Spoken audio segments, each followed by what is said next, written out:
Hello friends, welcome to Pushpita সেশেল। আজ আমি আপনাদের সামনে হাজির হয়েছি আরও একটি নতুন রেসিপির সঙ্গে।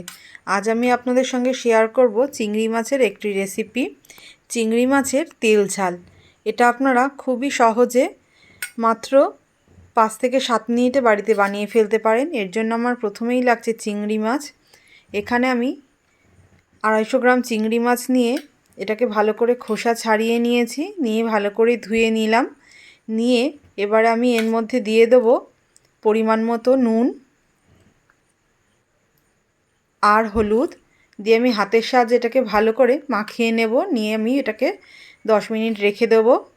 10 মিনিট রেখে দেওয়ার পর আমি একটি কড়াই বসিয়ে তার মধ্যে একটু বেশি পরিমাণে সর্ষের তেল দিয়ে তেলটাকে ভালো করে গরম করে নেব। তেলটা গরম হয়ে গেলে ওর মধ্যে একে একে চিংড়ি মাছগুলো আমি দিয়ে দেব। চিংড়ি মাছটাকে আমি কিছুক্ষণ খুব ভালোভাবে নেড়েচেড়ে ভেজে নেব। দেখুন চিংড়ি মাছটা আমার ভেজে নেওয়া হয়ে গেছে। এবার আমি এর মধ্যে 4টে চেরা কাঁচা লঙ্কা দিয়ে আবারও একটু নেড়েচেড়ে নেব 2 থেকে 3 মিনিট। ভালোভাবে নেড়েচেড়ে নিয়ে এবার আমি এর মধ্যে দিয়ে দিলাম হাফ চামচ হলুদ গুঁড়ো, পরিমাণ মতো নুন দিয়ে আবারও আমি এটাকে একটু নেড়েচেড়ে ভালো করে রান্না করে নিচ্ছি। নিয়ে এবার আমি এর মধ্যে একটু জল অ্যাড করে দেব।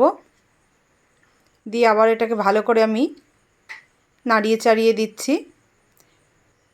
দিয়ে এটাকে আমি একটু ফুটানোর জন্য রেখে দেবো। দেখুন এটা যখন ফুটে উঠেছে তখন এর মধ্যে আমি একটু বেশি পরিমাণে সর্ষের তেল ওপর থেকে ছড়িয়ে দিলাম, দিয়ে গ্যাসটাকে অফ করে দিলাম।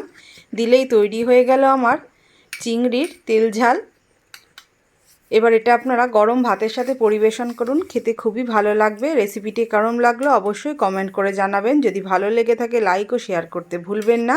নতুন নতুন রেসিপির জন্য চ্যানেলটিকে তাড়াতাড়ি সাবস্ক্রাইব করে ফেলুন। দেখা হবে অন্য কোনো ভিডিওতে নতুন কোনো রেসিপির সাথে। সকলে ভালো থাকবেন।